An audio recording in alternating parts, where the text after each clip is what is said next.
Thank you. Just a quick question on Gaza.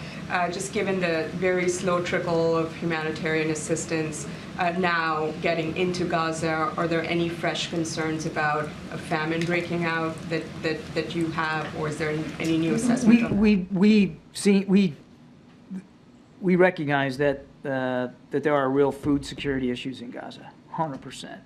And that's why food has really been one of the main staples of the humanitarian assistance that we have been trying to get in, food, water, medicine, but food certainly right at the top of that list. We understand that there's a lot of hunger and starvation in Gaza. We're not taking that seriously, which is why Secretary Blinken, again on this trip, was so focused on trying to see what we can do to increase the volume and the speed with which those trucks are getting in. Now, we're grateful that the Israelis have opened up now Kerem Shalom. That allows a second venue, but I'm not gonna spin it here. There is not enough trucks getting in. We're not satisfied with the level right now. You know, at the maximum on a given day, I think we've been able to reach around 200, and that's dramatically less than what was happening pre-war. Now, again, combat conditions make it harder to get stuff in there, but more work needs to be done, and I can assure you that we're not going to take our eye off that ball. We know that there's many people suffering in Gaza, not just from hunger, but other needs, and we're going to do everything we can to alleviate that.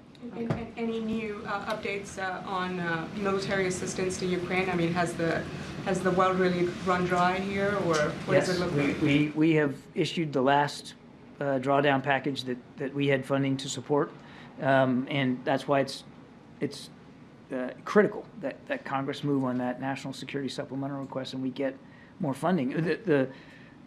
The assistance that we provided has now ground to a halt.